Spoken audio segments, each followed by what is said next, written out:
So everyone is back from the last mission on the Jungle Death World.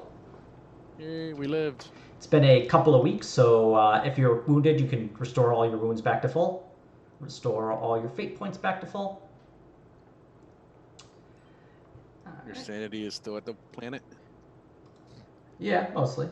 Well, I mean, you Oh. turned off the crazy device.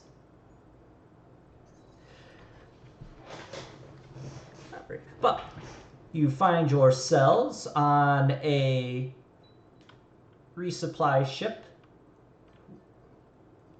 and you are, it's a small, for Warhammer 40k standards, vessel that is part of the Imperial convoy fleet, as a specific name. But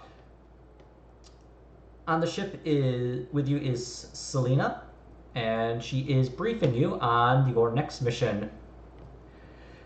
You're all waiting in a basically a small office that she has asked the captain of the ship to helpfully borrow.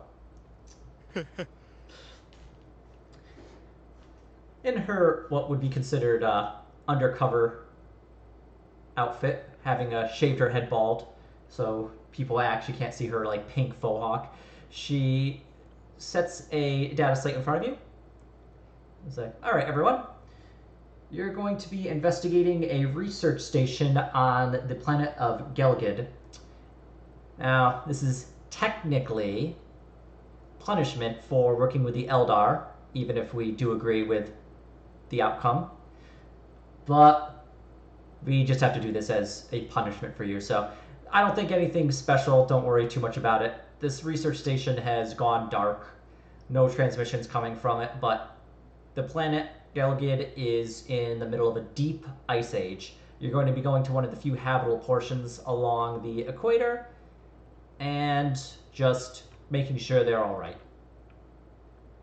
You So cut out for like a word a minute ago. What happens there? we're not receiving transmissions from them anymore. Probably nothing. Weather could be the factor, could just be lost communications, but we do need you to investigate. So we're having you set undercover for a supply run. The previous supply run had to be delayed due to an intense winter storm. So they're a little hungry, so guess they'll be happy to see you at least. What are they, cannibals? Well, fortunately, I don't believe they had to turn to cannibalism just yet.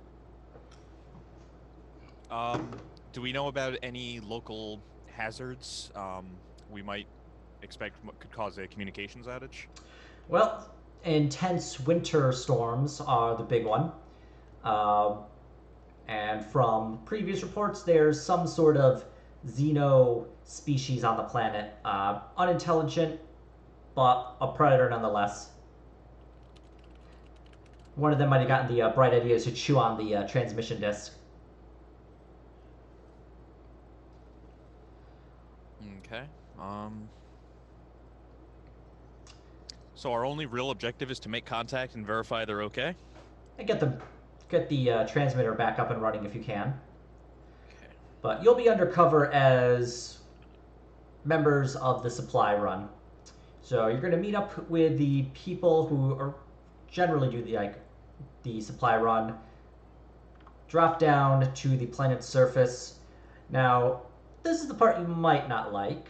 Uh-oh. The landing pad, and really the only place that can be safely on that nearby, is about a 10-kilometer trek to the research station, which is itself dug into an ice shelf. Gotcha.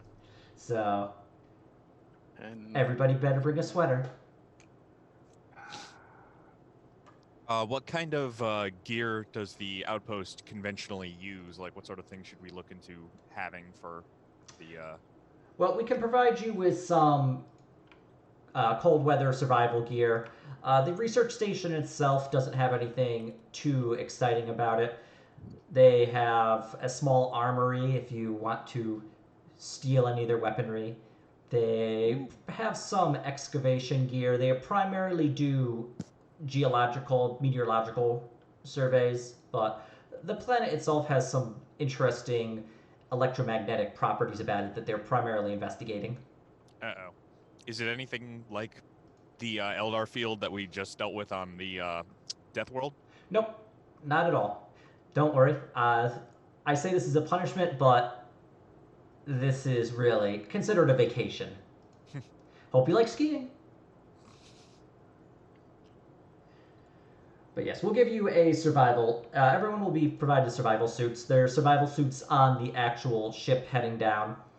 The pilot will take you down with the original resource deliverers, the peons, as it were. They'll guide you there. Just make contact with the base, get the transmitter up and running, and head back. Okay. What's our window for getting back out? The ship is going to stay until you get there, so probably a day or two. Okay. So let's see here. Well, that's about the gist of it. The information we have about the planet is on your data slate. If you need to reference any known information, you have access to it. Okay. And this is technically an inquisitorial station, but they don't actually know they're working for the Inquisition. But Should we keep it that way? Sounds like yes. I would recommend it. Mostly we're just doing this to keep it out of the hands of the AdMech. We want this one to be more close to the chest. Understood. Well, if there's no further questions, the ship is waiting for you. We'll be dropping out of warp in the next hour. Okay. So, let's see. Nobody wants to, if anybody wants to do anything, be within that window of opportunity, let me know. Otherwise, we'll just fast forward to the ship itself. Okay, I'm just checking for items I might want to grab on top of the survival suit, but...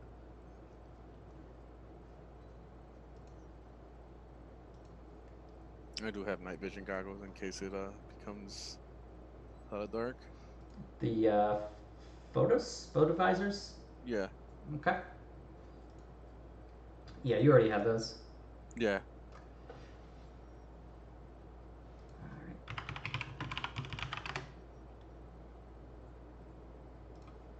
All right. Yeah, if everyone's all set, then we'll fast forward to you boarding the ship.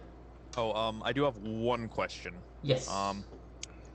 What did we... I mean, it's been a few weeks, so we've had, like, the debrief. What did we do with the Eldar sword? Did we put it someplace, like, psionically locked? Do I still have it on me? Like, what did we do? Did you let them know about the sword? I believe so, yes. I think I said I was going to straight up just tell them. So we'll flashback real quick. So yeah, when debriefing Selena Escher, she'll just debriefing it. So you say you have the sword. It's like, you're trusted. Keep it. Do its best. If you want us to lock it up, we have a vault for it. Cool. But we trust you to just don't tell anyone it's from the Eldar. I'd rather keep my head on my shoulder, so yes, I'll keep that mama. That's a cool ornate sword I got from Tomb Raiding. Well, yeah, most people in the Imperium are not going to know what an Eldar sword looks like, and most people who have one are going to have it for a reason, because they're actually allowed to keep it. Alright, okay. So, boarding the ship. So, you do feel the ship drop out of warp, the slight shudder, and the actual, like, window close, like, coverings begin to open back up, showing that you are back in real space. You're led to the small supply vessel. It's a fat little, like, resupply ship. It's meant for carrying lots of cargo.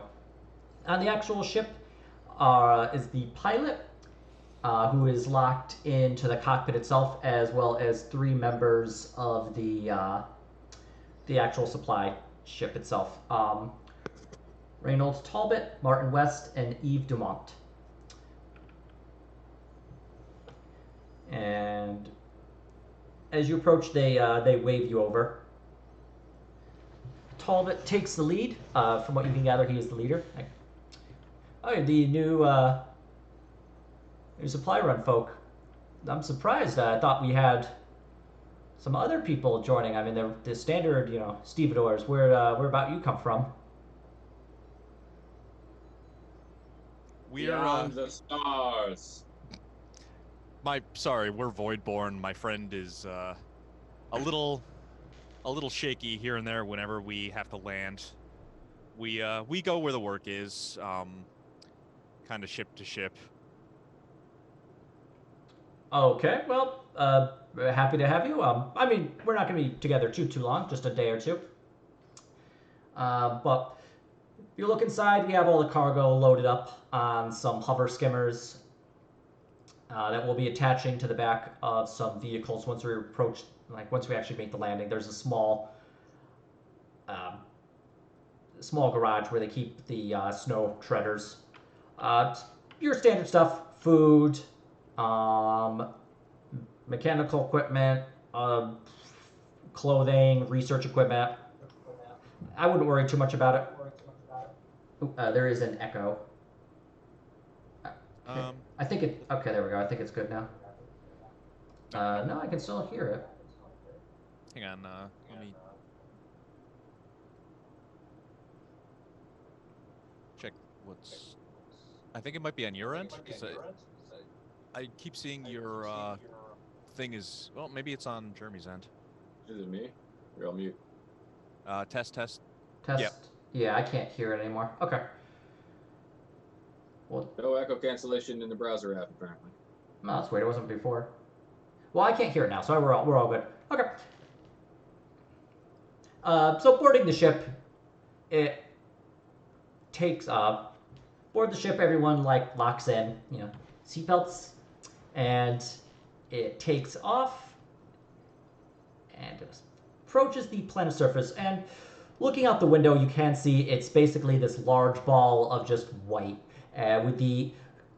With thick cloud covering along certain areas, especially heavily located in the poles. As you approach the equator itself, the ice immediately starts to hit the windshield and the windows of the craft.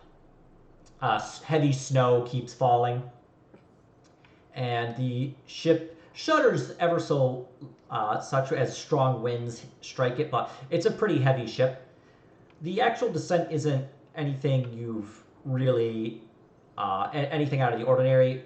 The actual descent to the planet your previous mission at was far rougher, so this is actually a welcome landing for you.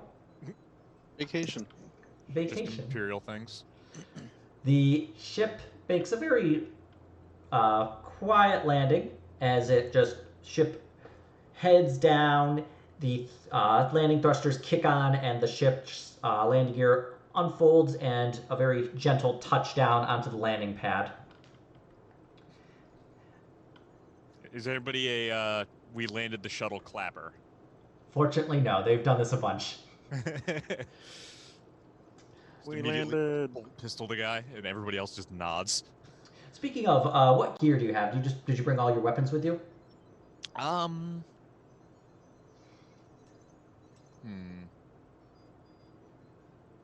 just have my power swords. Yeah, I mean, you could justify any weapon. It's just that depending on the weapon, people might question you about it. Yeah. I'll say I've got my my long las wrapped up in like one of those cold weather things, and the bolter I'll also have, but I'll also have it in a case or something out of the way. Okay. Yeah, you could easily just put that into a small storage container and then just put that in the hover sled. The people, Talbot, West, and Dumont, who are coming with you, they all pull out bolt pistols and just check and make sure. Talbot speaks up. There are some Xenos on this world who might want to make a stack of us. So best that we just stay prepared. Understood. I'll get ready myself. All right. You do hear over the intercom, pilot chimes in as storm, pretty heavy out there. Just be careful. We were expecting clear weather, but this planet is constantly shifting. We actually missed the last supply run due to a whiteout. And with that, he opens up the back bay doors. They drop down, and Talbot, West, and Demott activate the hover sleds and just start moving them out. The landing pad itself is slick with ice. The thrusters did melt some of it, but as you get away from the actual area where the ship landed, the ice becomes a lot harder to maneuver on. The survival gear comes with boots that allow you to like grip onto the ice. And the survival gear itself is just a heavy kind of jumpsuit that just you wear over your armor. So just think like everyone's just wearing like a onesie. You exit out, and there is a garage over near where the right next to the landing pad, and the three supply folk you're with start moving the hover sleds to the garage, leaving the three of you on the landing pad.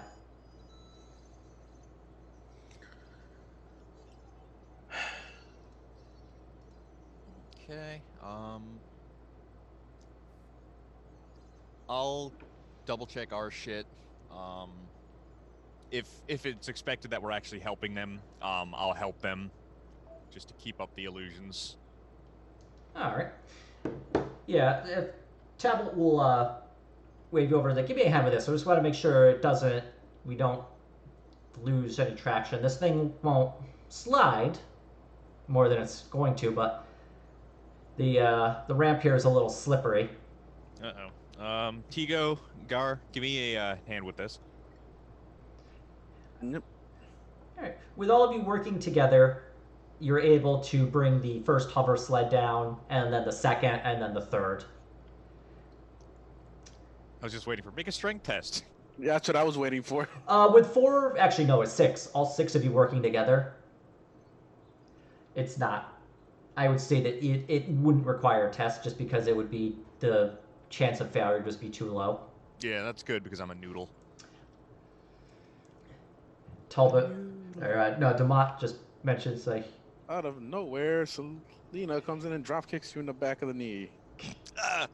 My condolences. Demott just like I don't normally see a person with arms like this, working this job.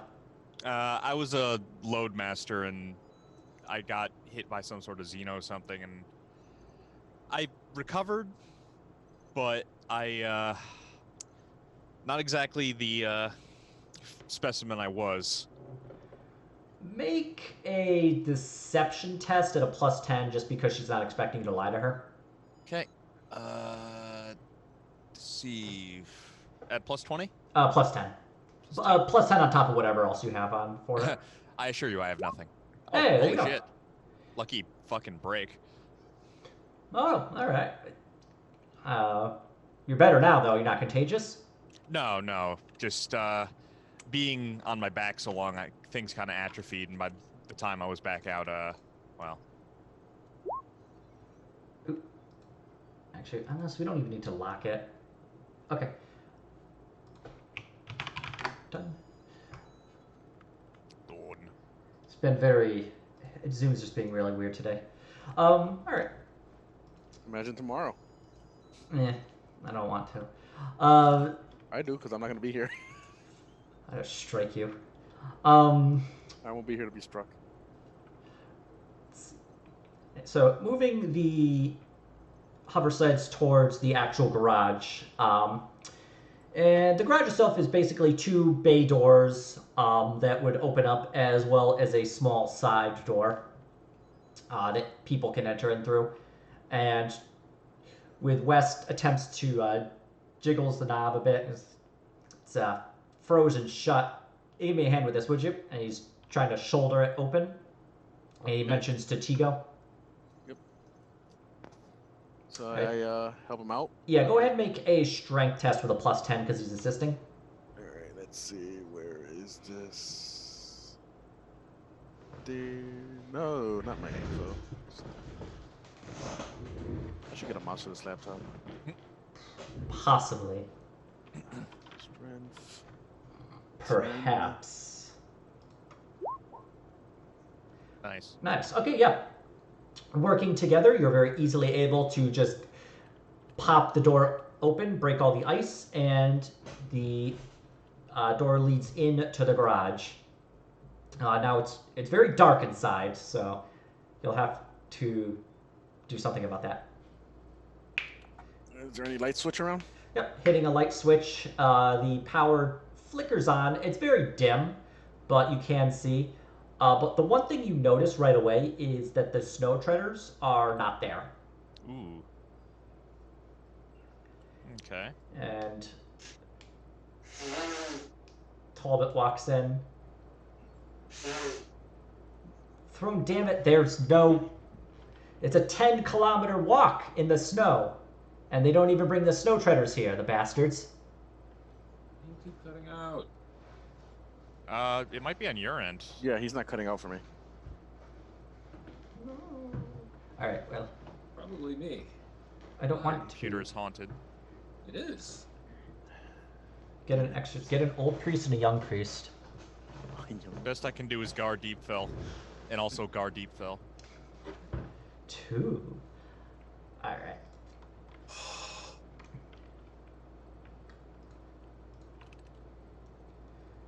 Talbot looks to the 3 of you. Well, looks like we'll be getting some good use out of our survival gear. I assume the we wouldn't really be able to bring the technical. It's just not suited to this terrain, right? No, yeah, the technical itself would not have the tires for like dealing with this. It would just sink into the snow right away. You would Yeah. need something with treads. Okay. I figured, but it was worth asking. Practically, like, here's one I prepared earlier. Just whip out a whole ass truck. Yeah. You could do that in some games, but not this one. It's not like Scion. Well, no sense waiting. So bet they Nice. yeah, they alright. We'll each pair off. One for you, he points to Watchmaker. We'll take this hover sled. You and you, points to Tigo and Gar. Go with you're gonna go with Martin and Eve. Alright, it's gonna be 10 kilometers ain't much of a walk if it's, flat, but... And with that, you take off. There's lights that are sticking out of the snow that are guiding the way. Okay. Hooray, we're being guided. It's gonna be Shoggoth's son's mission right there. I'm expecting fucking the thing. I was suspecting you would probably suspect me of doing that, and I wanted to surprise you, so I in fact took... You would suspect. So now it's double thing. I took 0 influence. Well, maybe like 1% influence from the thing. That's the sort of thing a thing would say. As soon as you said that's abandoned station, I had dread in my head. It's not abandoned. There's people there. You're literally Yeah, as bringing far them as I'm food. concerned. As far as I'm concerned, it's abandoned. Yeah, it's this is that one boring mission to throw us off our game. Like, actually nothing is wrong. We just deliver food after an annoying hike. But other than that, like, the mission goes 100% as planned. We just look at each other like, what happened? I put a lot of work into this. You're gonna have some fun. All right, So, let's go deliver this food. It's gonna be totally boring. traveling along, Nothing will happen. traveling through the snow, following the lights. So the lights you can see in the distance, even as with thick snow starting to come in, heavy clouds of like fog that are blocking. You can still see the lights until one of them fades, Uh-oh. Demon spawn. and Talbot's looks at that. That's not good, but I more or less know where it is. How firm is that more versus that or less? I generally follow the lights, so What are the Xenos like on this planet? We never got a firm answer on that. big. Okay. All right, so from snout to tail, probably 3 meters. Probably about 2 meters from like foot to shoulder. Claws. I do my best not to interact with them. Okay, deadly Xeno beasts. Avoid. And, Okay. standard white fur. If you're lucky, you'll see it coming. Although maybe it killing you instantly will be a blessing. Oh god, Wampas. Fuck. Alright, Well, I think it's that way. The light was that way, and he points. And in front of him is just a thick cloud of, like, fog. And can I try a navigate surface roll, or would I not know the area to make the attempt? oh, no, you can make navigate surface. Okay. It's honestly not a great skill for me, but I've got it trained, and it seems to be the thing to do. You do know the Damn. last location of the light. So, Okay. yeah. Perfect, yeah. Yeah, so he points towards where he thinks the light was. You grab his arm and just move it ever so slightly. It's like, About what? 45 degrees. Yeah. Yeah, Watchmaker would have realized that if you had followed his directions, you would have died in, like, the middle of an ice plain. We don't like that. Traveling. Death. So making you keep going, you eventually reach the burned out light, and it is just a bit. It's just like a light fixture stuck into this ice with a plastic, a duraplastic. I think that's the term they use in 40K. Covering the light itself on the interior is flickering ever so slightly on and off, and it definitely is not like that nice bright light you had seen just a few minutes ago. Okay. But Die. from that light, you can actually see the next light without any real trouble. And so you're able to actually walk to it as you need to. And actually, once you approach the light, it does start to turn back on normally again. Huh. That's interesting. Light was off. Yeah, like turned off, flickering ever so slightly on and off, very faint, before just turning back on normally again. As we approached. Yep. What kind of power infrastructure runs these things? It is a it's a small solar power battery light, but it also has a small las gun looking like battery pack. So it will last a long time, as well as being able to get charged by the sun when you can see it, but it's very simple. Just the tech use roll would be so simple, I'm not going to make you roll it. But from just observing it, it's something you've seen in the guard or something very similar to it. Very simple construction, just meant to be a guiding light. Okay. And just makes very bright light. And you've seen one of these things that have been lasting for like 100 years and been perfectly fine. Gotcha. Okay. So you've only walked a few 100 meters, so we're going to start making survival rolls. Yay! Hooray. The way I'm going to have it is everyone's going to roll survival, and even if you roll a really bad survival, if somebody rolls a good survival, they're going to carry you. Yeah, so it's not going to be like, it'll be like an extended test, more or less. Yeah, it's basically be like if 5 of you succeed, like 5 of you get 1, and one guy gets like a 60, he's not going to die in the wilderness. He's not going to die in the snow. Just no, fuck you guys. You're wrong. I'm going this way. Roll up a new character. Survive.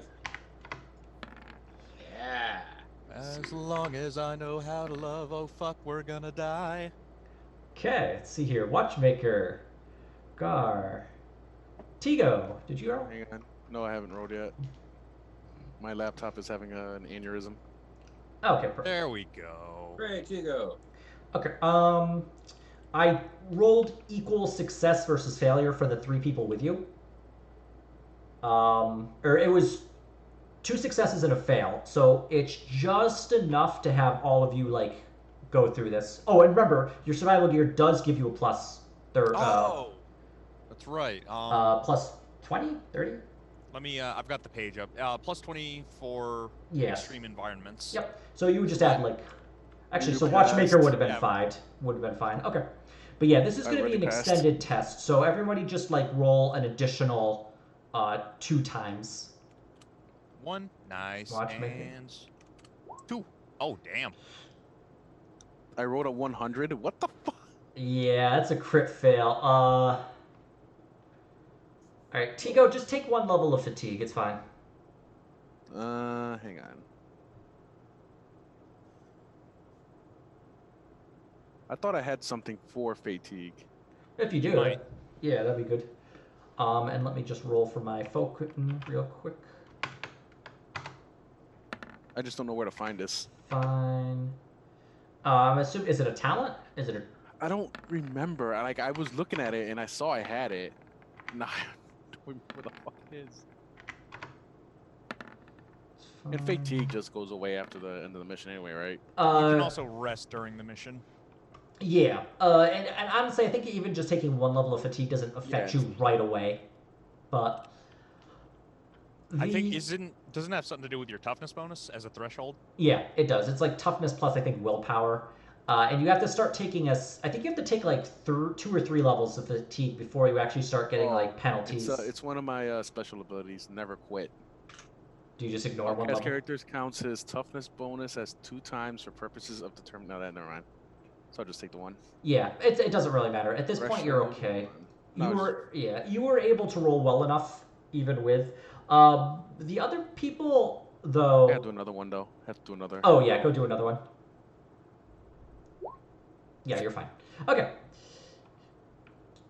So you're able to get the 10 kilometers, like cover the 10 kilometers, within a couple of hours. The snow starts to get thicker as you approach the research station, where before it was up to your boots, it begins to get up to your knees and eventually up to your waist as you just push through the snow.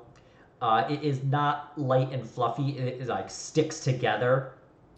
It's like kind of wet and it just like holds on as you're just pushing through with the hover sledge just resting above it as you like basically have them up like chest level and are pushing it through.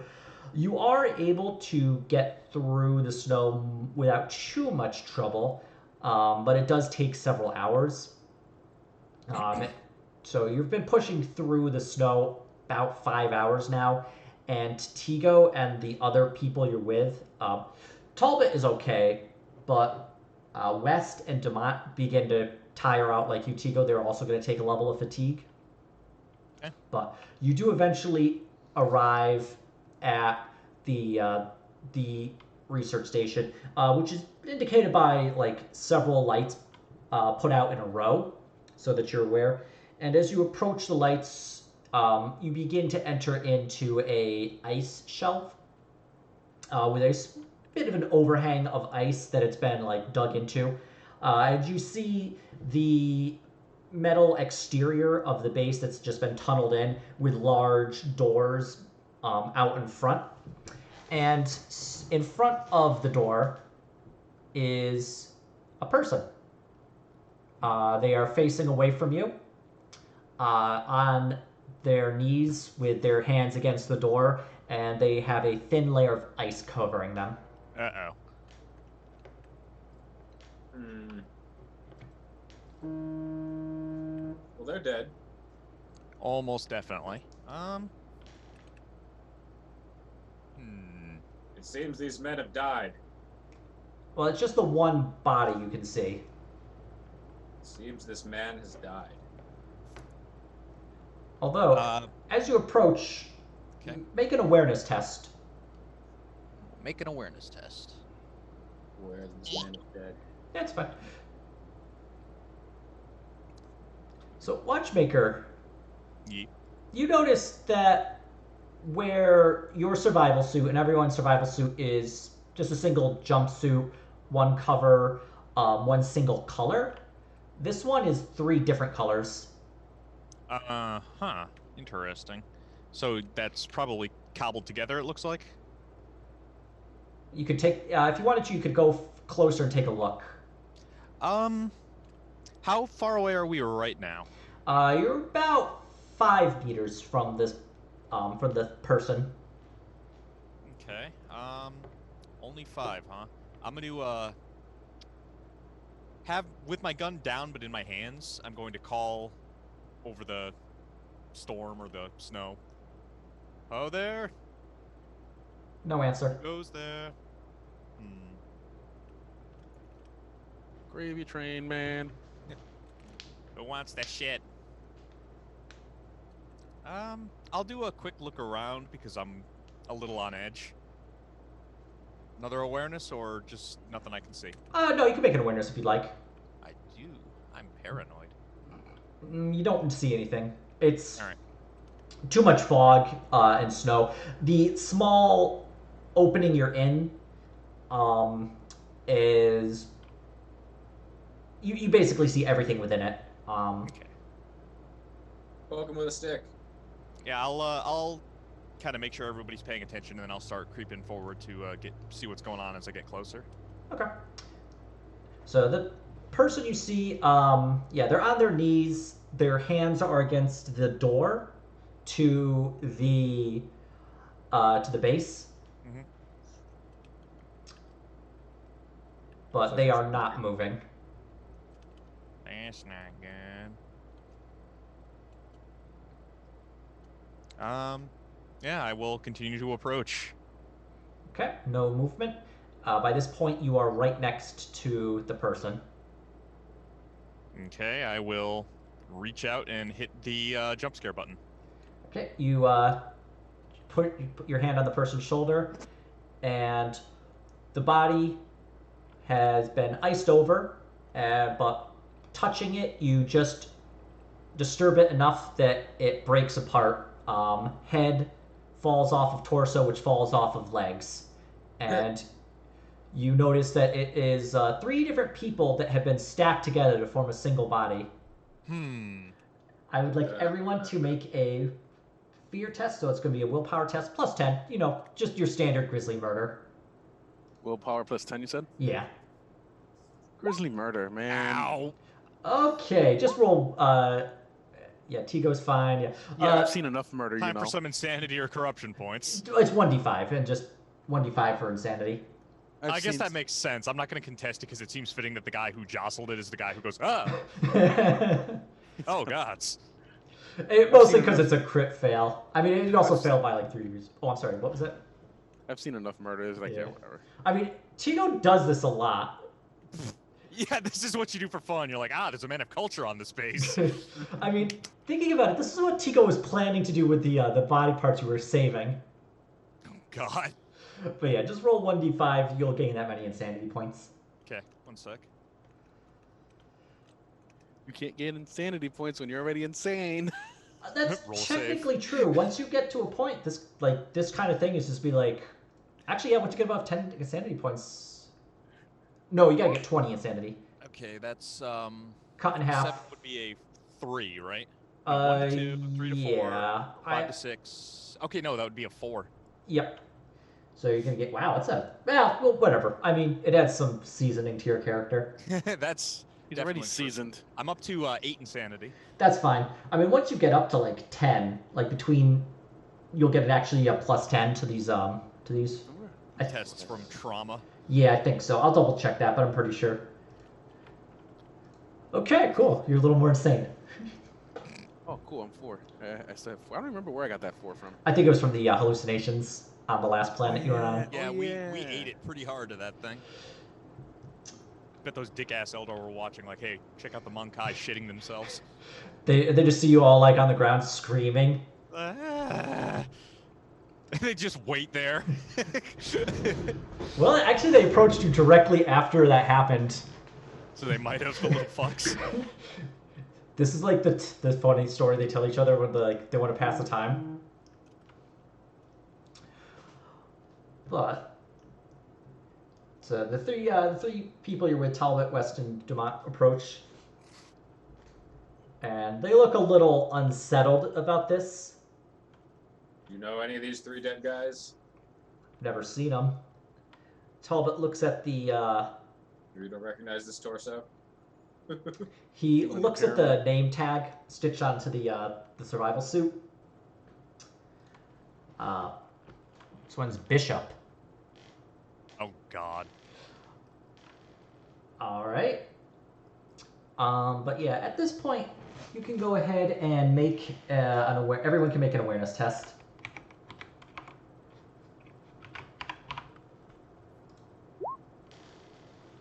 Nope, you're fine. Eh. There we All go. right. Hooray! Somebody succeeded. Uh, well, Gar and Tigo are a little distracted by this.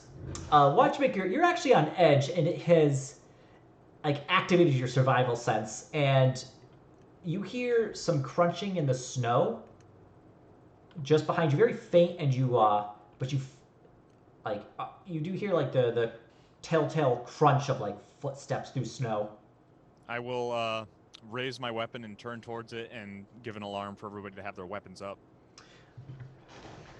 Turning around, with your weapon raised and with the 3 people you're with, the 3 supply run people, all pull up their bolt pistols.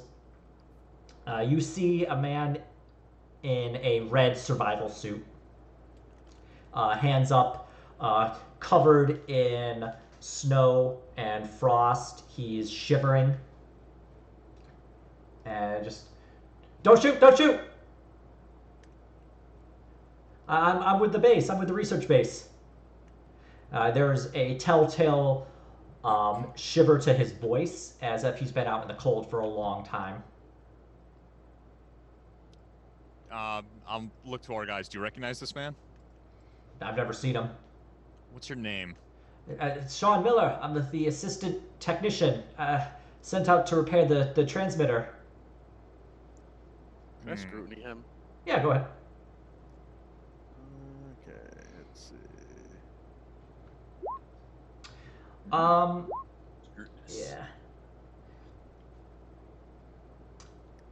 Yeah, Tigo, as far as you're aware, he is telling the truth. He just seems a little too nervous and shaken to be lying. So, from what you can tell, he is... You also do notice, stitched on his survival suit, it does say Miller. That's good. Well, what For him. happened here? I went out with the others, and the transmitter had been damaged in the storm. We were sent to repair it, and we got separated. I got locked out. I've been out here for almost 18 hours. Please, I'm so cold. And he's like trying to keep himself warm. My question is, if he can't get in, how the hell are we gonna get in? Well, Talbot is pressing the intercom button. Supply run. Open up. He keeps hitting the button. They're not responding. I think something is Manual wrong. override for this door. Yeah, can I pick it somehow? Like, Yeah, you have your you have the ability to use like your security to okay. Let me find my. I think you have did you have a thing that helps with the security if I recall? Yeah. All right, I'll give this a shot. All right. Try to open the door. Yeah, Tigo, you're just able just kind of push Talbot aside, and there is a keypad with a small card reader on there. The lights on it are off. Looks like it's been shut down. You just pop it open. Just take your little security tool and just patch in very quickly. Doop doop doop doop, and the door begins to like open up, leading into a kind of airlock. And with that, Talbot takes as the hover sleds just moved in. Gentlemen. What the hell is going on here? Check to see what's working first, so we know if we'll have microbeads, if we can get comms working again. The microbeads, if you test those out, you see that they are active within your immediate area.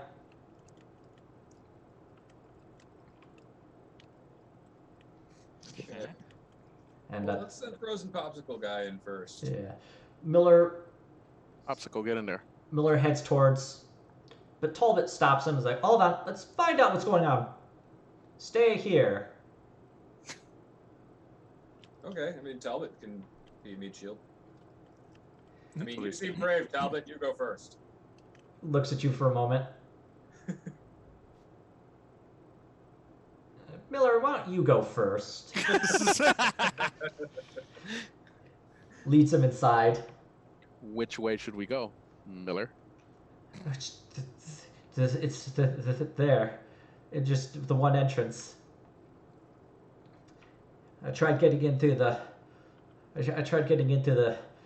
vent shaft, but it was I couldn't get in. It was too covered. Goes in, Would have got it. starts hitting like the button. This intercom is actually lit up. Open up.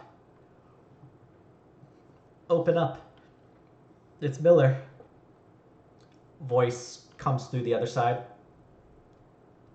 This is Base Commander. Step inside the airlock.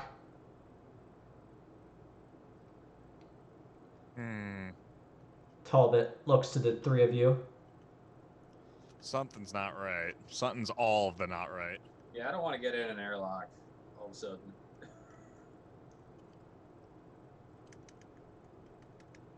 Well, What if you showed us where these vents are and we went in that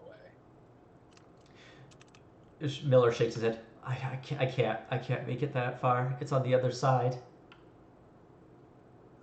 Nonsense. Your faith will keep you warm. I can't. He sits down by the door. Please, Gar's flamer will keep you warm. Commander Day, please open up. It's Miller. I'm so cold. The commander's voice comes through again. Step inside the airlock, and we can open up this side and get you into the warm. Well, should we just let him go in and see what happens, or? I want to say we need to know what happened here first. Who are you asking? I'm gonna say that to the into the intercom. Okay, going up to the intercom, pressing the button, You're human. asking.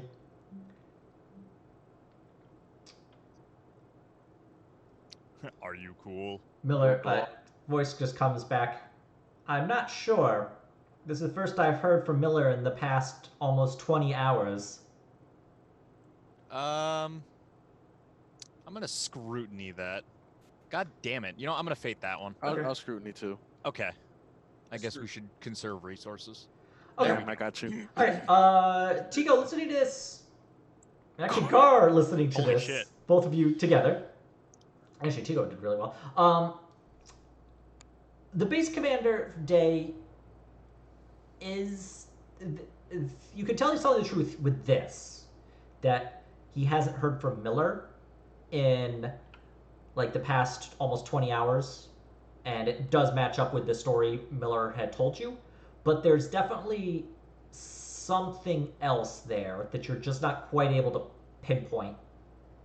Who else have you heard from in the last 20 hours, Base Commander? No one. The transmitter's been down.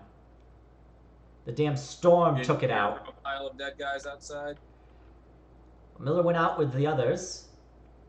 Bishop, Silver, and Teller. Did you find them as well? All 3 of your men are dead and have been dismembered. So dead. Totally your fault. Alright. That's out of character, by the Alright, way. Commander. Alright, one moment. The interior door opens up, and standing there is the base commander Day, as well as 5 other people, all of them armed with shotguns, pointing out into the snow towards you. Hello there, fellows. Miller, seeing the door open, rushes in, but he still has like some shotguns trained on him. And the base commander points to him and is like, get Harper and Fletcher up here. We'll have Abbott take a look. And Yeah, the guy in decon. take him to the medical bay. And with that, another person approaches. I'm the chief biologist and medical technician here, Drew Abbott. Does appear to be suffering some severe hypothermia. Probe deeper, Abbott. This man's gone squirrely. What happened here? Your 3 men were stacked together and placed against the door like one person. The Xenos on this planet have a rudimentary intelligence. It looks like perhaps I wouldn't say necessarily taunting, maybe just a method of worship for them. So you've seen this behavior before? No, never. So you're totally pulling this out of your ass. I'm taking an educated guess based upon my analysis. Okay. What other intelligent behaviors have you observed these Xenos to have? They're excellent trackers. I wouldn't be surprised if they haven't been tracking you this whole way. But Cool. they've learned to stay away from our shotguns. All right, come on out of the cold. I want to close this door. All I'm right, gonna yeah. scrutiny again. If Alright. that's alright. Yeah, go ahead. Also scrutinizing. Yeah. We don't have to. Well, I only barely passed. Wow, scrutiny is pretty good. Can All we right. just like bash his like explanation? Yeah, he's telling the truth that the aliens on this world were most likely tracking you, but learned to stay away. He's very confident about that. The fact that they are smart enough to stack 3 bodies on top of one another is he's pulling not it out telling of the truth. his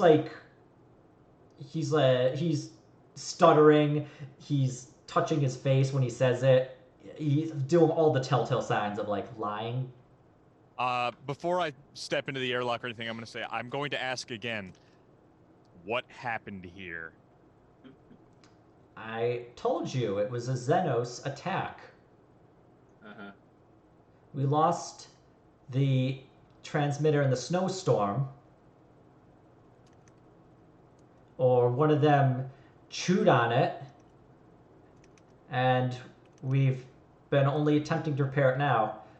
So before your guys got chopped to bits, did they manage to get the transmitter online? No. Transmitter's still offline. Is the only way to the transmitter over the surface?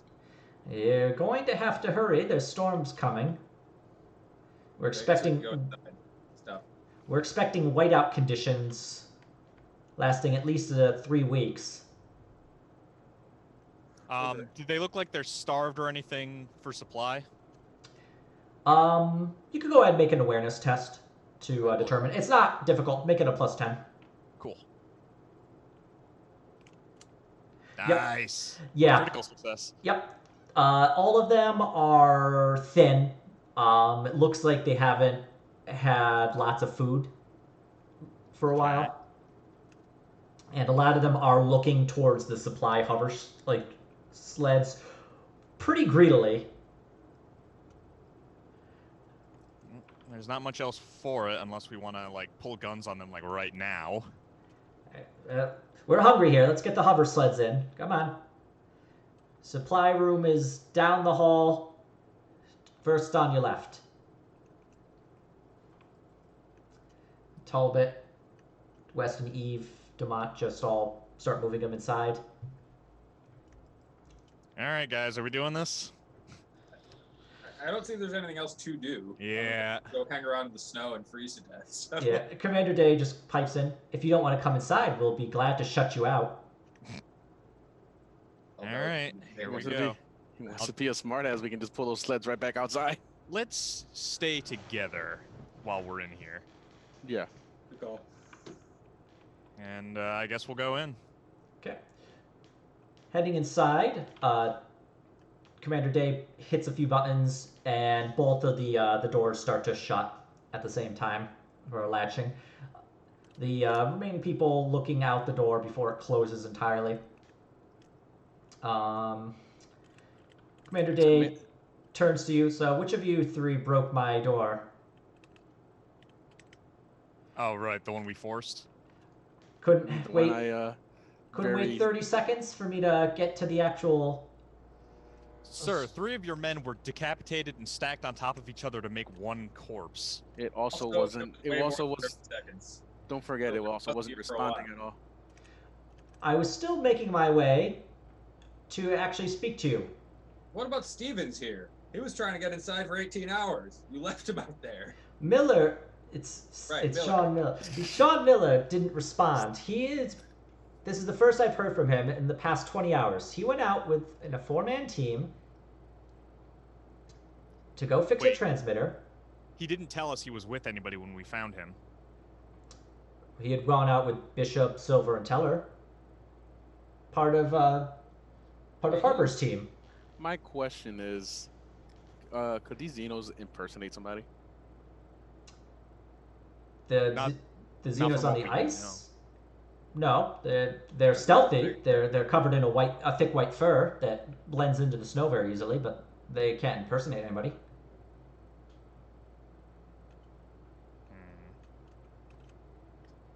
I don't like it. It's also very coincidental he did show up when we did right there. Yeah. And he was he trying to be stealthy and I just happened to hear the snow crunch, or was that just because it's stormy or like snowy out? No, it's just because it's snowy out. From what you can tell, especially because you did really well in that awareness roll, he was not being stealthy. He was approaching the door. Yeah, you guys should really, restrain him. Well, he's in medical now. He'll be taken care of. Probe him real good in the butt. Speaking of, I'd like all of you to report to medical, at least for a quick analysis, just to make sure you haven't gotten any frostbite. No, we're good. Garg flexes his fingers. All right. His name is what? Commander Dave? Is that like a like homage to Saint Dave? No, it's Day, D-A-Y. Oh, I thought it was Dave. It's like Dave lives on. I recognize some of these names. Dave is in the bosom of the God Emperor. All right. Well, it's dangerous out there. I've actually lost 5 other of my researchers in the ice. I feel that the faith of your researchers is weak. Pray with me. Oh, a holy man, thank you. We've been without administratum for the past 4 months. All right. Well, let's head to the rec room. We can use a meal. Okay. He points to you, Brooks. Get some of the food cooking. We all deserves a little. We all need something to just take the hunger off. And They lead you to like a rec room. Commander Day sits down. We missed our last supply run. We've been on half rations for the past month now, but the food you brought should be more than enough to survive for at least 3 months. But we could definitely use some assistance with getting the transmitter up and running. You'll have to talk to our chief technician, Mary Harper. She'll be in charge of that. And unfortunately, with Miller out of commission, with frostbite and hypothermia, and the others dead, we are a little short-staffed. And actually, as he mentions that, the lights flicker at the base. The heat's coming out of the vent shut off for just a moment before resuming, and the lights coming back full. The people around look up at the lights. A woman, short, probably about 5'4", short, blonde hair, cut down close to the skin, steps forward. And the chief technician, Mary Harper. Damn plasma generators on the fritz. Does this almost every day.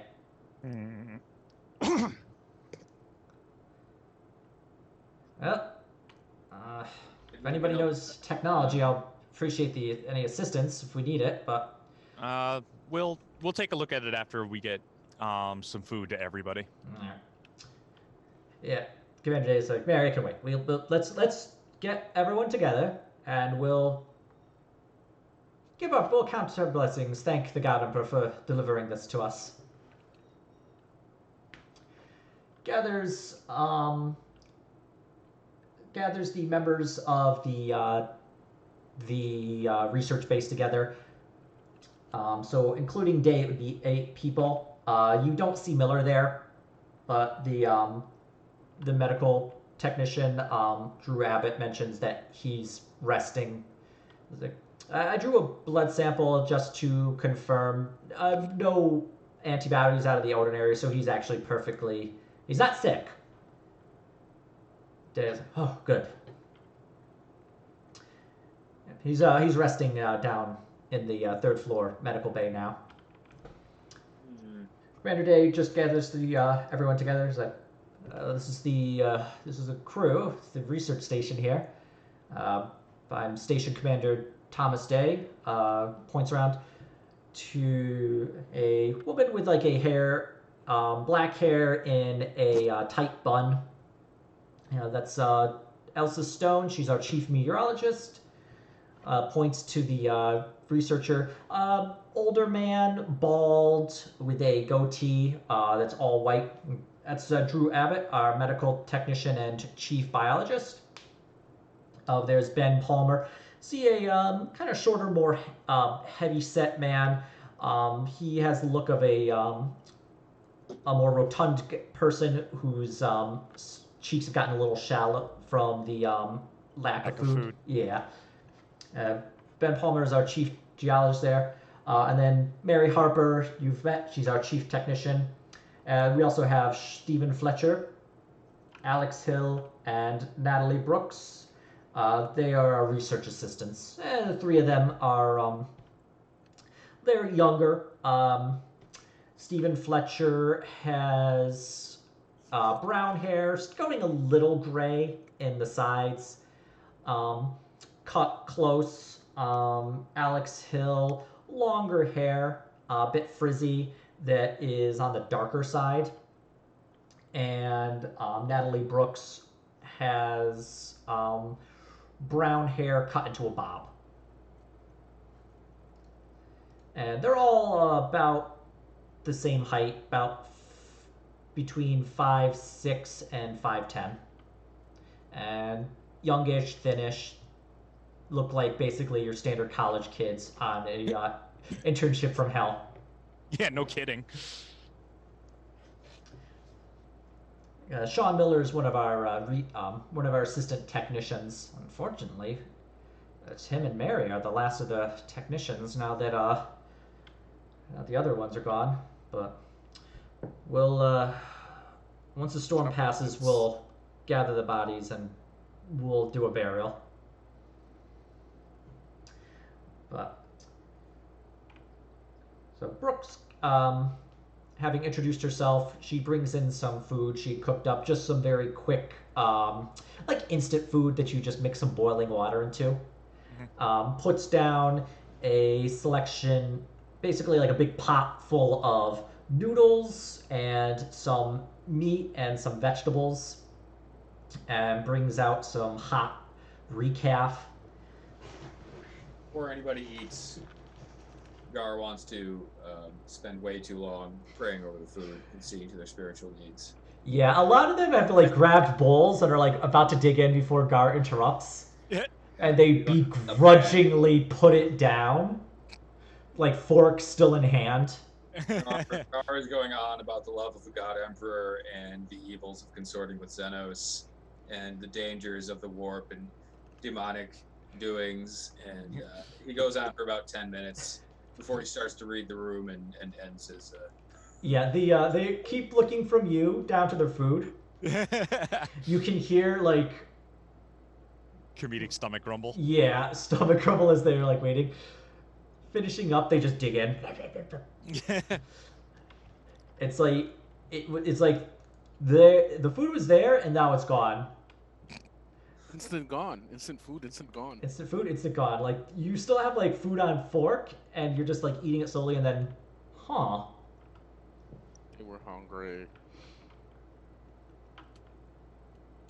They were very hungry. I'm sorry, John. I was so hungry. After basically like just emptying out this this pot of food, taking seconds and thirds while you're still on your first, they finally sit back, content. Harper lets out like a belch. Lasts for about 5 seconds. You guys are sure nobody else has died? Well, we lost 5 on the ice just over the past couple weeks, from the last supply run until now. So that puts us to a total of 8. That cuts our number by almost half. Yeah, there sure are a lot of you dead all of a sudden. That's pretty mysterious. They don't seem super perturbed. I mean, I know they wanted food, but... We're all feeling a little more human now that we've actually had some food in our stomachs. I mean, we were down to stale bread. Well, now that you're thinking clearly, doesn't it seem odd that half of you are dead? I'll admit, the 3 technicians going in such short order is definitely worrisome. But the others, we had lost them at the different research sites. Excavations had gone wrong, or they had fallen through thin ice. We're still going to have to do a body recovery mission for a few of them. Woods, Castle, and Shepherd fell through the ice. Holt and Page were lost at a mistimed excavation charge. An unlucky bunch you are, hmm? We certainly feel a bit cursed, but everything's been going a bit wrong with the storm coming in, to putting a kibosh on the last supply mission. In fact, we're hoping to get... about your research. What have you recently been excavating or discovering? Well, we've actually have a number of different research sites throughout the area. There's research sites Alpha, Beta, Gamma, Delta, all the way up to Theta, subdivided into different ones. So we've been looking through different electromagnetic disturbances throughout the area. Some have been caused by bizarre mineral loads under the ice, especially in the Alpha 4 sector. There's the Beta 3 sector that has some interesting geological areas under it, possibly due to plate tectonic shift. And then we're still investigating up through the various sites, going into, let's see, Epsilon we're on now. Is there general like purpose, like a geological survey? We are mostly an all-purpose research site. Specifically, yes, I would say focusing on geological surveying. But you'd have to talk to Dr. Palmer about that.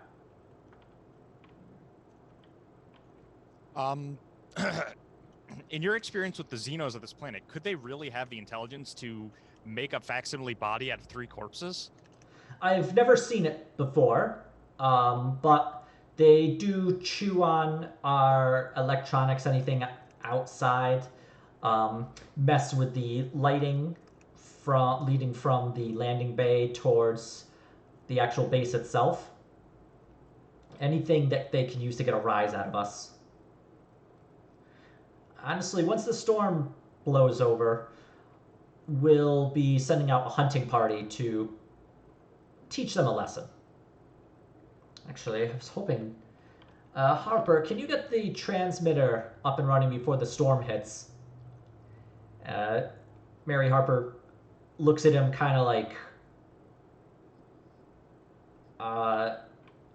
it's not difficult to get to the transmitter, but it's going to take a couple hours. We're looking at maybe a 3-hour window before the actual storm hits. Oh dear. We would need to get out there right now. Well, I'll certainly go out onto the ice if one of you wants to come with me. Well, I'll go with you. Anybody good with fix technology? I have some field experience, so... All right, then. You two, come with me. I have field experience keeping demons from chewing on your soul. Certainly. Looks at you, Doc. That's certainly welcome. I say we should all go, the 3 of us. Yeah. Also, just out of character, in like a couple minutes, I need to step away for a second. Okay, that's fine. All right. Grab some shotguns from. Well, yeah. I'll grab some shotguns from the armory. Mostly, any Xenos out there do stay away if you even put a couple rounds down on them. They tend to be a little cowardly in that regard. So fortunate with Miller getting any bed rest, but well, let me grab my things. So she disappears for a few minutes, comes back carrying a multi-tool as well as a toolbox full of like various scrap parts, tools, and the like. She has 4 shotguns that she's carrying by the strap. She hands you 3, just grabs one herself, and she heads out with Commander Dave. Escorts you all to the exit, and it's like, all right, good luck out there. If it starts to really start coming down, you have trouble, just head inside. We'll worry about the transmitter after the storm blows over. All right. You know how long the storm's expected to last? Dr. Palmer, the geologist, or no, I'm sorry, it was Elsa Stone, the meteorologist, cuts in. The storms on this planet have been coming in more intense than we had previously anticipated. The supply runs was pushed back by another storm. This one's expected to last at least 3 weeks. And we're actually a bit lucky you were able to get in with these supplies. We'd probably be down to eating rats otherwise.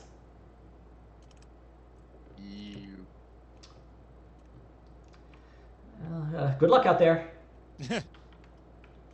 Okay. I'm the opposite of reassured. Mary Harper, like the door to the interior door to the airlock opens. Mary Harper walks in. If you 3 follow, Lead the way, Mary. yeah. Getting into the airlock, the door closes. The heater The interior shuts off, and then the exterior door opens up. Mary kind of grumbling. I can't believe this bloody fucking transmitter. God, thrown damn it. All right, it's this way. Keep an eye out. I don't want any Xenos turning me into a human totem pole. Oh, Understandable. that's why we're here. All right, well, it's this way. I'll check out the shotgun while we're embarking. Okay. So looking at the shotgun, it is pretty standard like security shotgun. You've seen this in the hands of like Arbites. It is nothing spectacular about it, but it has a red dot sight on the top of it, and looks to be in good condition, well maintained. And it has a full load of shotgun rounds in it, as well as an additional like quick draw magazine attached to it, and a strap for carrying it over your shoulder. Aw, I love it. Yeah, Mary Harper is leading the way, kind of just semi-absent-mindedly talking to herself, but occasionally cutting in. Is like, "So you just land? A few hours ago?" Mm-hmm. Well, welcome to Gelgid. Thanks. Yeah, it's got a thriving tourist industry. Chief exports are snow, snow, ice, and snow. Still shaken by that body. There just doesn't seem to be enough alarm about sudden exhibiting of Xenos intelligence, if that's what's going on. I'm former Imperial Guard. I'm used to people getting exploded by fucking artillery fire. I just want this fucking transmitter back up and running. Come on, let's go. Trudge, trudge, trudge. Trudge, trudge, trudge. And she leads you out from the area you're in, like out that little ice, sort of the entrance to a man-made cave, out and going out and then up in a hill of snow towards near the top of the base. And you do see, after about 30 minutes of a walk through the snow, a piece, several pieces of metal sticking out, making like a little like transmitters with a dish, and you do see a dish that is hanging off of some wires. And she looks at this like, well, I think I see the problem here. It does look broken. Let me Google that. Shit, the transmitter's down. Yeah, I'll take a look as well, but it does seem kind of on its face. I'm also gonna look around at the environment to see if anybody like set up an ambush when we inevitably came to fix the transmitter. Yeah, go ahead and make an awareness roll. Okay. I'm gonna fate that. Okay. Could I actually make a survival roll to see if anybody did anything like Heidi-ish type shit, like trying to camouflage something? Yeah, go ahead and make a survival.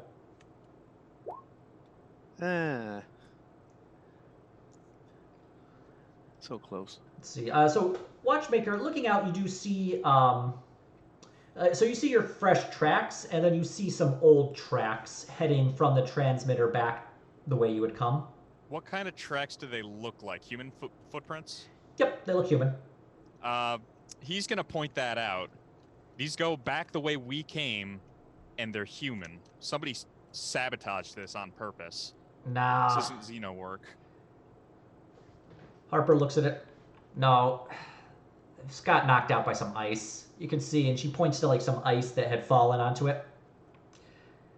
Goddamn, got thrown damn Miller. Came to the freaking thing. Didn't even fix it while I was out here. Dumb bastard. Didn't Miller come out here with those other three? Yeah. They told us.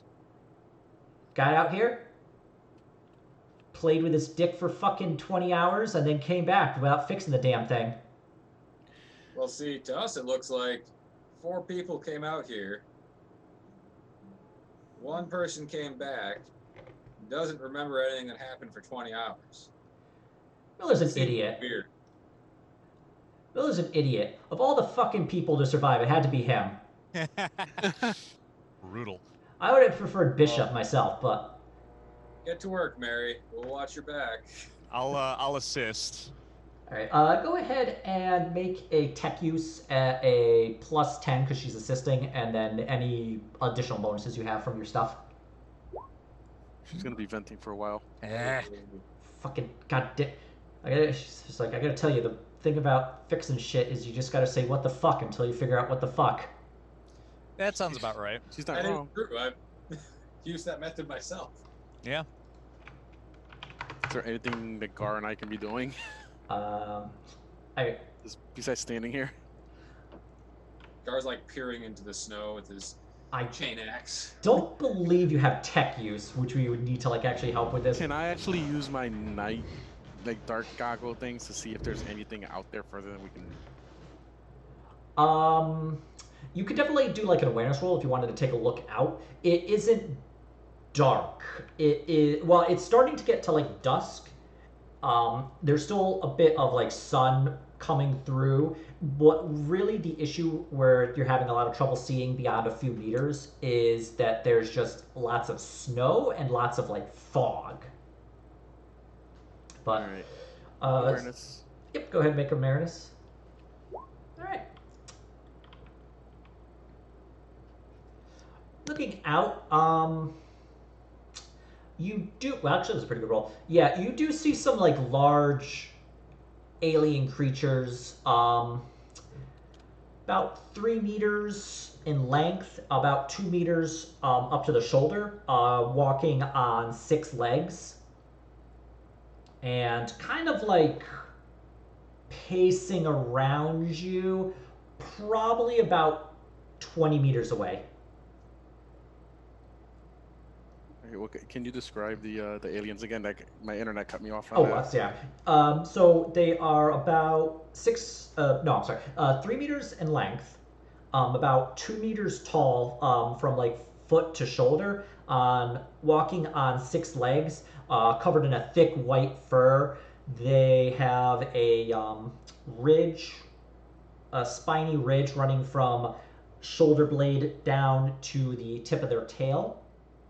A long snout with kind of like thick, kind of like tusky teeth popping out of it. 4 eyes that are like all black.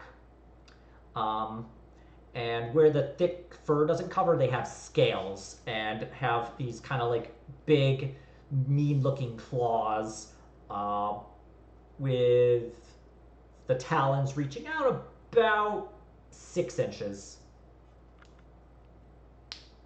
Okay, cool. And yeah, they're just kind of like pacing around you about 20 meters. Mary doesn't notice at all. She's busy like trying to fix it. She manages to get it up, like the transmitter dish back up, and like getting it like screwed in while Watchmaker is like trying to get his end screwed in and slips on some ice and pulls his part out. Oh God, Like, she's gonna fucking murder us. God, fucking So can I? fucking goddamn fucking dish. So I take it I can have Gar like also help me watch these guys. Yeah, if you have Gar and point out to him and be like, "There's some aliens out there," he'll be able to see them once you like point them out. Yeah. You can see the movement. 20 meters is actually within flamer range. I could probably scare them off with a flamer, possibly. Yeah, if you wanted to, you could like shoot a flamer Yeah. at them. But I think we should wait to see what they're gonna do. But you should be ready to flame them. Yeah, I'll get the flamer ready. Okay. Yep, they're just kind of pacing out around, occasionally pushing in a little bit, getting to about 15 meters. If they start coming closer, I want to like do some flamer pulses at Yeah. them. Yeah. I think 10 meters is where you want to keep them. Push forward. So they're about 15. They see you seeing them. And they're just kind of looking, One of them stands on the hind legs, stretching up tall, and when he does, his neck extends out about an additional meter, Jesus. and he looks down, and he holds there for a bit, looking at you before his neck, Retracts. and he plops back down onto all 6 feet. And to give out a roar, just like a kind of like low pitched one, long, lasts about 10 seconds. On the first bit, hearing this, Mary flinches, and she whips around with the shotgun. And she sees this thing, and she like fires at it, and just like the Flame loud it. crack. And Gar, do you shoot your flamethrower at it? Flame that bitch.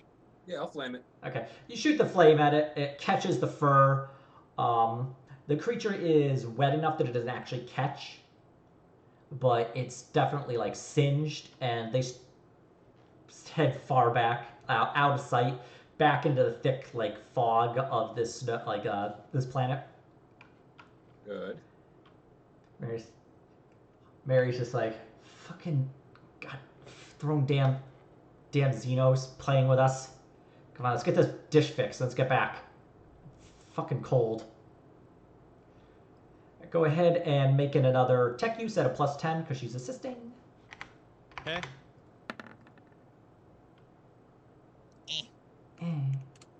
There you go. Hey. In Barely. a way. In And a she way, she rolled really well herself. In a way, I wanted to kind of get that thing alive. Or like a body. And yeah, Mary. I don't want to hunt those things out. That's like, that thing's probably at least 300 kilograms. I mean, you guys kill one of those guys, you can be eating for a long time. I just knew that was gonna come. And that was the plan. If we ran out of food, we were gonna risk going out into the ice to get them, but then you got to drag them back. And 300 kilograms would be like 660 pounds. Yeah, you need a Yeah, they're a little heavy. some anti-grav sleds, perhaps. Downhill. Actually, now that we have them, you brought them with you. So what was going on with the sleds at the starport? They weren't there. We had to trek it on foot. We just didn't bring back the snow treaders. Some of the ones that are current ones at the garage we have here broke, and we had to march out, grab the ones there. We were gonna bring them back, but you came a little sooner than we were expecting. Always exceeding expectations. Yeah. Honestly, why are you guys here? Where's the regular folk? The regular supply people? We were called in as a priority thing to make sure the second supply drop came through at all. Yeah, well, that's good. Yeah, I mean, I was expecting the regular people. Maybe they got shifted to something else. But whatever. It's here. The food's here. You're here. I mean, unless you could really expect to, like, get out on foot to the, No, you could actually take the snow treaders back. Hey, there you go. You can actually get out of here without too much trouble. That'll be something. Well, plus side, the transmitter dish is back up and running, and shows that it's reattached, bolted back in, and she has a little like scanner tool she's got poking into it, and it's like it's getting electricity, and I can tell it's actually transmitting a signal, so we're good. Does it have anything like a message buffer? Nah, we'd have to, if it doesn't receive anything, it's we're not going to get anything, and we haven't sent out any messages beyond the transmitter is broken. Can I check that myself? Yeah, Just to be paranoid? take a look. And she like hands you the scanner or the little diagnostic tool. All right, I'll check the thing myself. All right, go ahead and make a tech use, just to like determine. God fucking. Yep, that's normal. It's got little waves that like occasionally spike, and it looks very pretty. I'm good at things, asterisk. All right. So what I you're don't- saying is they have Comcast cable. Exactly. God. No wonder they're so hostile. All right, let's head back. It's goddamn cold. Goddamn Xenos. All right. Let's go. She doesn't really wait for you so much as she goes. She makes sure you're in sight, and she has like the shotgun unslung from her shoulder in her hands. She's just like, make sure to keep your gloves on. Don't touch metal with any bare hand. You're gonna Oh be. yeah. Yeah, that's not happening. Just don't touch any bare skin to any metal, or you'll be regretting it. And just is a pretty. The return trip is pretty quick, at least it seems. Get back. I'm getting out of snow. Commander Days just says, so you'll be heading back now? I mean, Storm should be arriving in about an hour's time. You can take the Snow Treader back. I mean, I guess we technically did achieve our operation. It's just there's something. Abandoned them to their fate. Yeah. Yeah, there's something There's fucky on. going on. It's good. I don't know. They're not worried. I'm gonna actually say, while I was there, I saw another set of tracks coming from here, going to the broken dish. Probably Miller's. We sent him out to fix it. Yeah, but he was with your 3 men, wasn't he? When They you must left have him? gotten separated from one another. Hmm. Well, he's not dead, so obviously he didn't run into any Xenos. I feel like we should talk to Miller again. Yeah, Now that something's he's up. rested. Can we see him? Yeah. Report to the medical bay. It'll be good for Abbott to just make sure you're actually not sick or anything. Either way, Okay. we have to keep proper pandemic protocol. Not that too many viruses can actually spread in this world, but we always have to verify. COVID-19. COVID, 40,000. Okay. COVID. Actually, yeah, I guess it would probably have that. But anyway, They have the vaccine. yeah, but it's only for like planetary nobles. So just like it would be here. I'm sad now. So, let's see. So Day calls up Hill. It's like, Hill, you and Fletcher, and actually Harper's got to head down to the 3rd floor anyway. So, head down to medical with them. It's like, Hill looks at you. Okay, yeah, that's fine. We can do that. And just leads you to the elevator.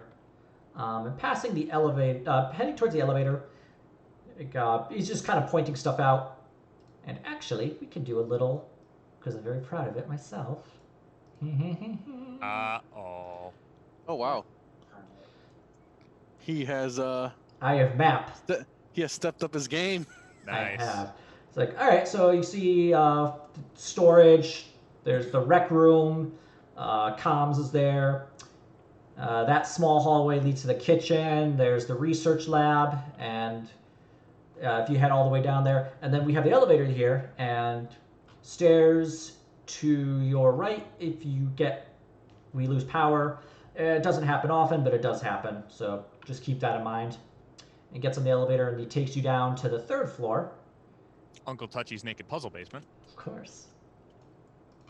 And heading to the 3rd floor. Oh, shoot. You know what? Medical is on the 2nd. He hit the wrong button. Ah, It's that guy that goes in the elevator, hits the button, and runs out. you bastard. And it's like, hits you to the 2nd floor. It's like, all right, here we are. They got medical there. And he points you to the medical bay. And so leads you inside, and so he yeah, I'll stay in there, and then you see Dr. Abbott in there as well, and you actually see Talbot, West, and Dumont in there as well. Sean Miller is in this bed here, He's resting hooked up to an IV. And you can see he's now that he's out of his survival suit, skin is bluish. Like he's pale and his lips are blue. And he has his hands wrapped up in basically like bandages. And he's asleep. And Dr. Abbott's there. He's like, "Oh, there you are. Commander Day said you'd be down soon. Do you mind just taking a quick blood test? I just need to confirm that you're not sick with any pathogens. We have to make sure that we maintain proper protocol here.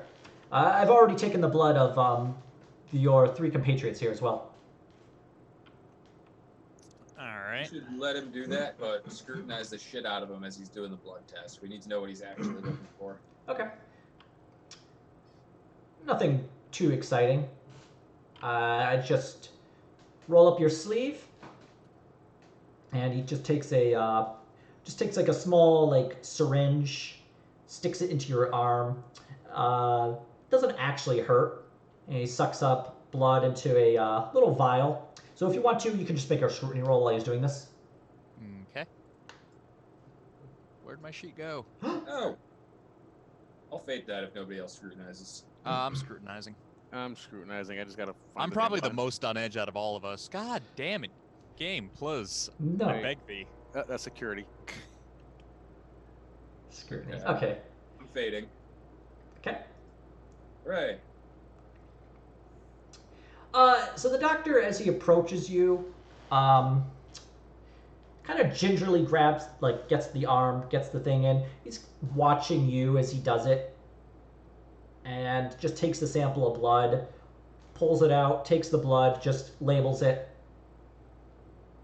Let's see here. Did you give fake names or real names? Never got ass names. I don't think it came up. What's your name there? Points to you, Gar. Par Heap Fell.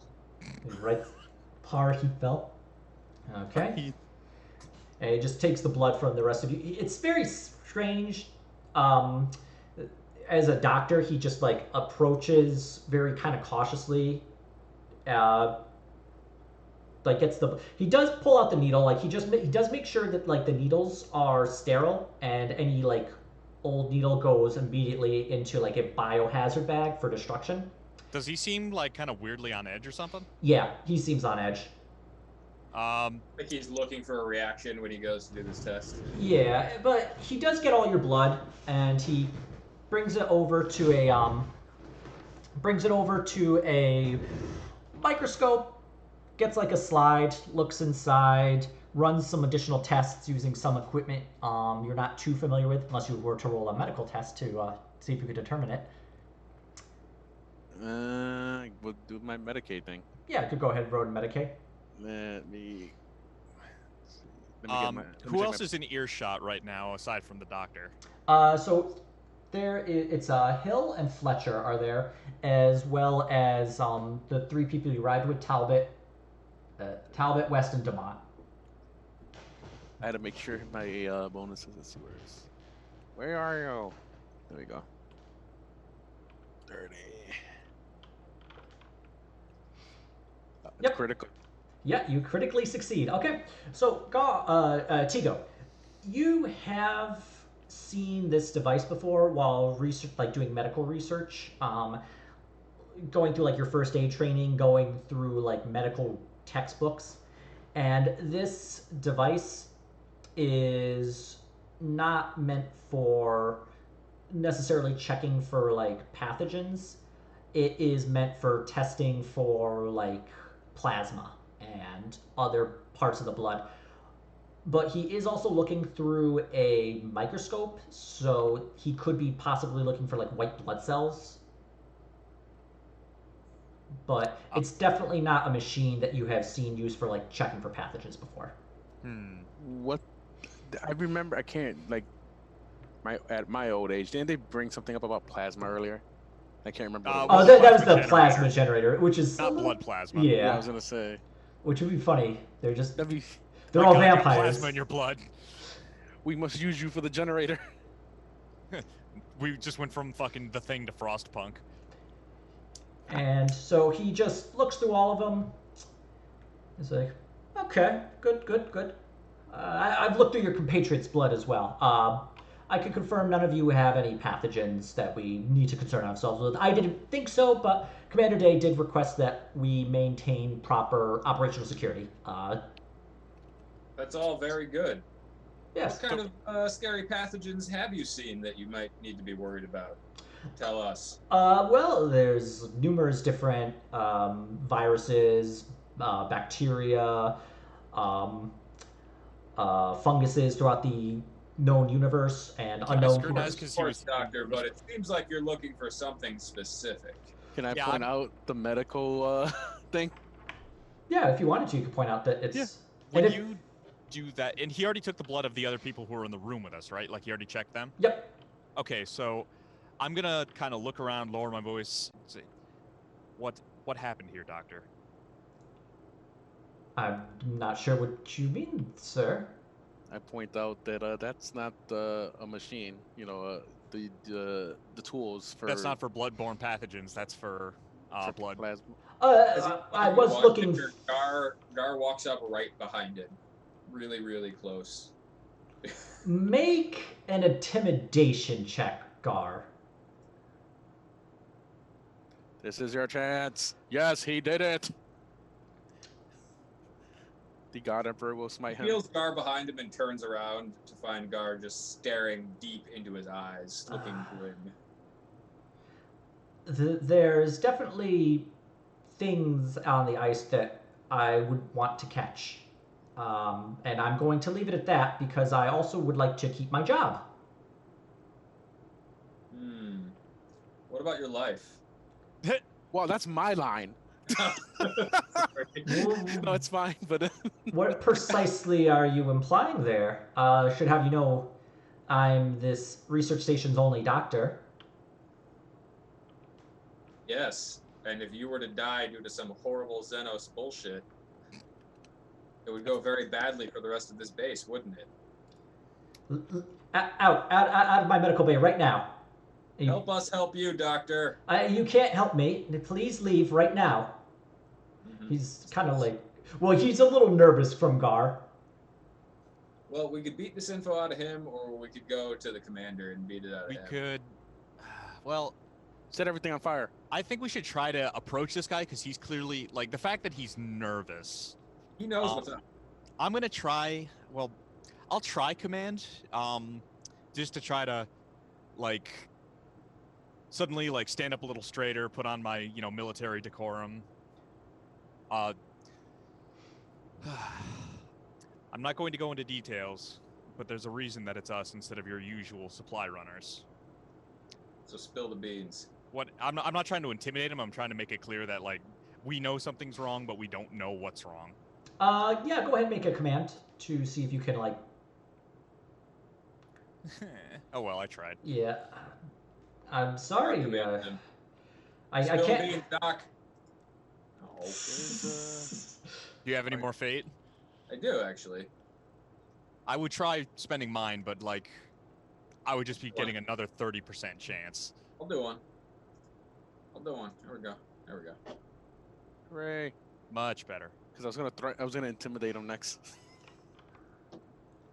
Gar's just blocking the doorway, like, spill the beans, Doc. Help us help you. You see,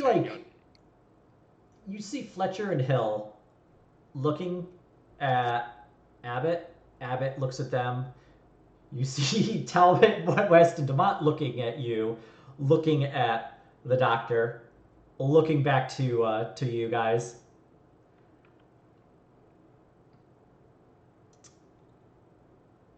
The Abbott goes quiet for a moment.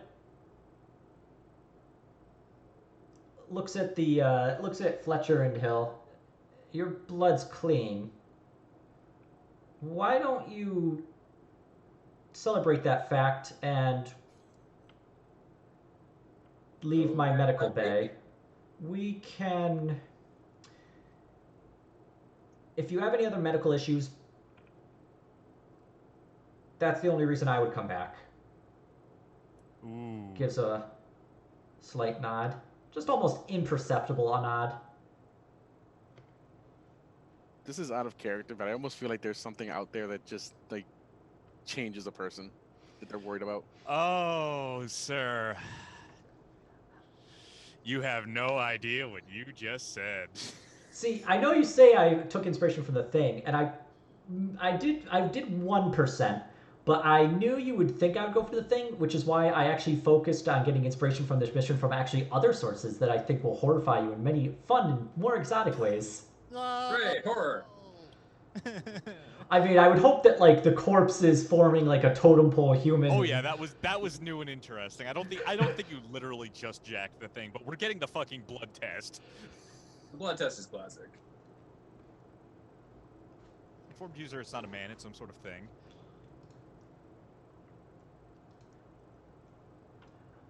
But with that, Abbott just points toward the door. It's like, all of you, out now. They think that we're infected now. This is out of character too. None of you have any pathogens in your blood, so consider yourselves lucky.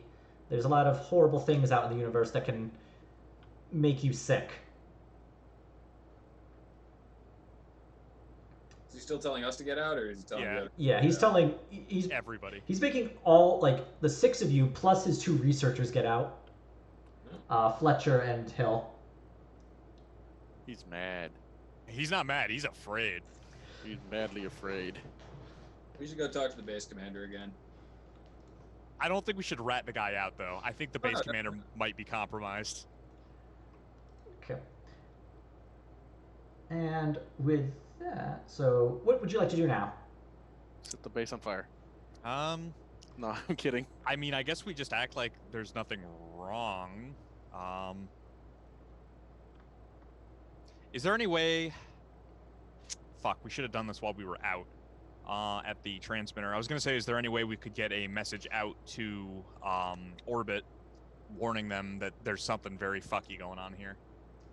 Well, I thought our things work still. Your microbeads do. work. That's like a shortwave radio. That's not like communicating right. with Starbase.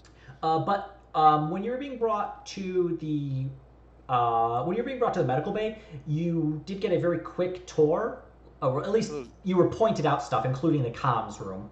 Yeah. Could it be compromised though?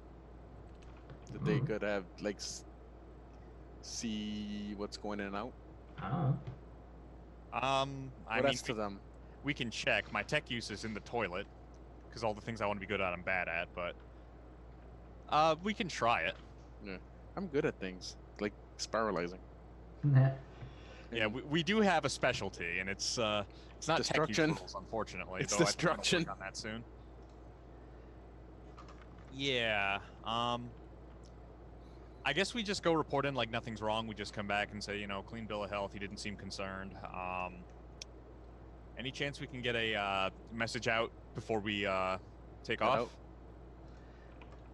So heading back up to the first floor, you meet up with Commander Day. You run into him in the hall and ask him these questions. Yep. Clean bill of health, good. He looks a lot more relieved. I would just recommend grabbing a snow treader and heading back to your ship.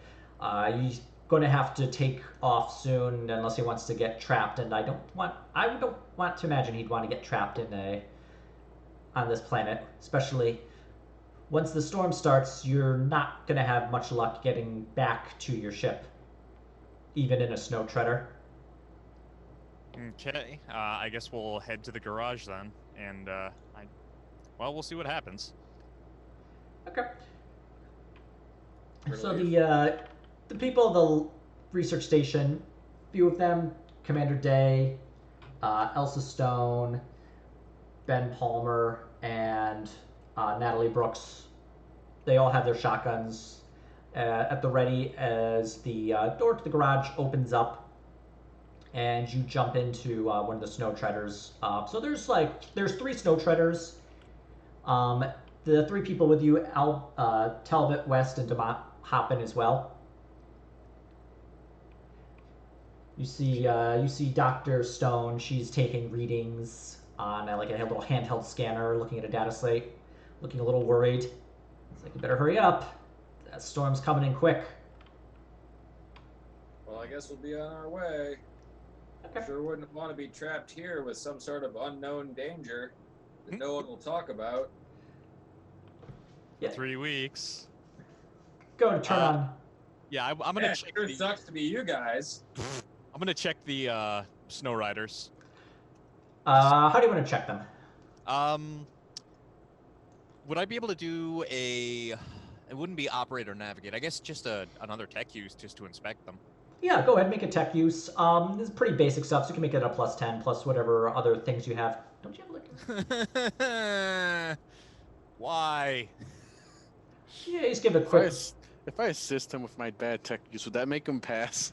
You have to be like trained in tech use, because it's like one of those like special skills that like requires like actual training. This textbook. But actually, I'll tell you. I think I said...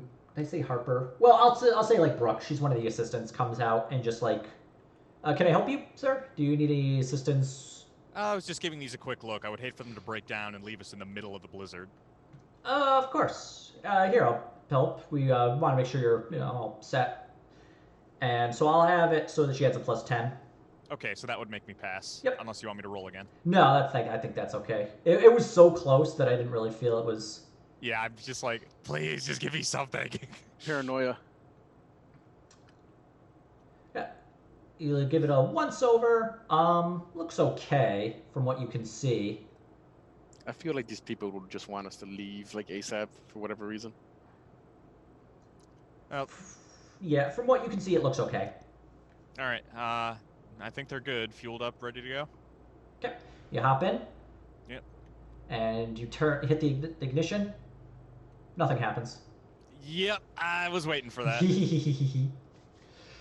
All right. Let's do another check. This thing isn't turning over.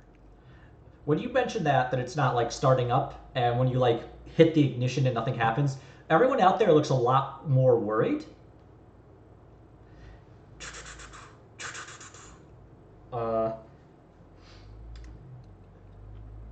Commander Day calls up Harper. And Harper, the snow treaders aren't turning on. I'm gonna read the room with a scrutiny. Yeah, go ahead. The most nervous looking. Yeah, they were like holding their breath when you were like trying to turn it over. Like you were looking out, you were looking in like the rear view mirror when you were like turning it over, looking at them, and they were all looking like back to one another, very pensive. And then when it's not starting, just sharp intake of air from like all of them. And you would noticed that Commander Day said the snow treaders, plural, even though he only tried one of them. And with that, Mary Harper runs up very quick. Short person, but she runs pretty quickly. Gets up, it's like, the fuck in the hell? And just like looks through them. It's like, this looks okay. There's no... yeah, go ahead and make another tech use. You already looked it over once before, and she's assisting, so add a +20 to that. Okay. There we go. Yeah, the snow treaders are perfectly fine. From a mechanical point of view, they are in excellent condition.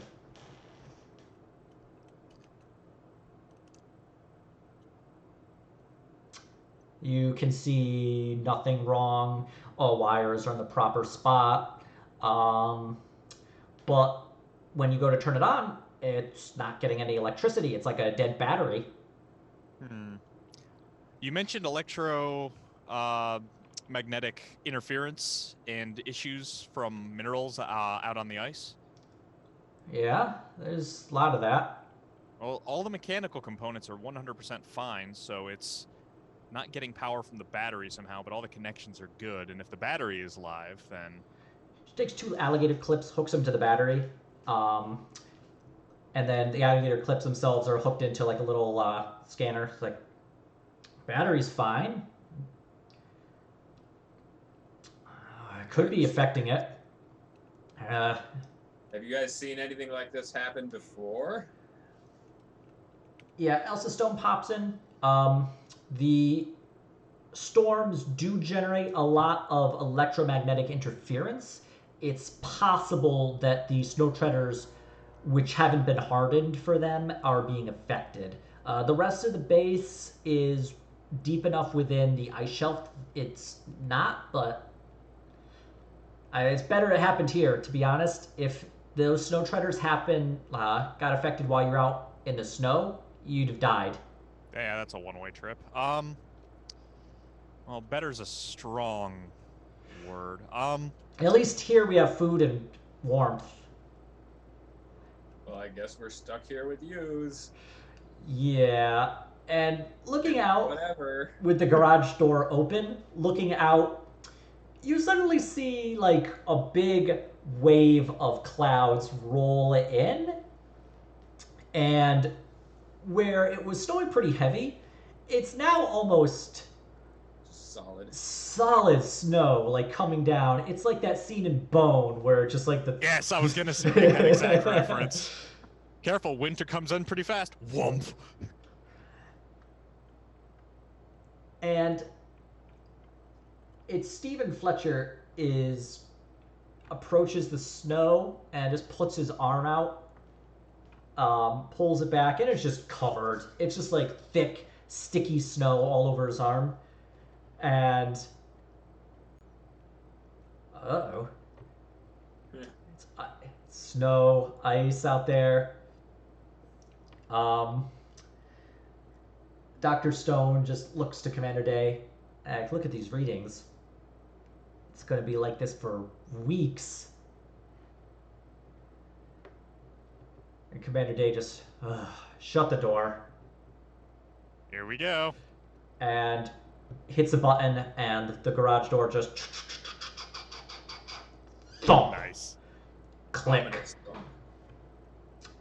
It's fine. As fine. And you just look outside as it's going down, just like it's dark as the sun has gone down. Eerie Snows. snow dead silence settles. This like the door shuts and the snow is just killing any and all sound except like a low howl of wind. And I think that's where we're going to call it for the week. I was gonna say we could now I guess we can send the message out. Hey guys, Shit's fucked. we'll be here for the next 3 weeks. Mom, pick me up. I'm scared. The commander just that's a good spot thinking about it because I wanted to mention that the commander just looks at a data slate. Good you didn't go out there. Message from your pilot. He's booking because of the storm. Doesn't want to get stuck planetside. Where? Okay, he'll be back. We trust him. Do you? Ooh. Just heavy sigh from the commander. Well, looks like we're in for the long haul. The only people we can trust are the 3 of us.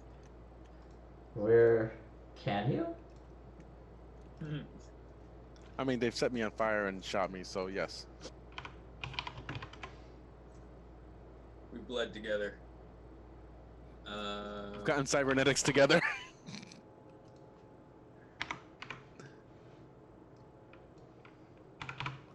We blew up an entire base together.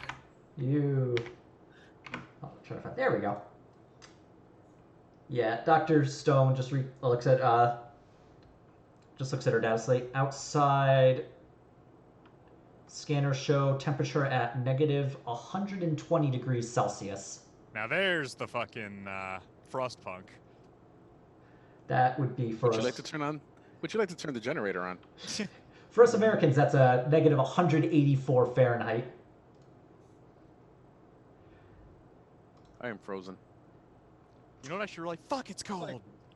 Surface of Mars type cold. That's like Don't. But with snow. Yeah, that's You'll need your warm blanket and your hot chocolate. My hot chalky. Get a warm fire going. Yeah, there's a good spot. We just reached the 2-hour mark, so Nice. 200 XP for the 2 hours of play. Whoa.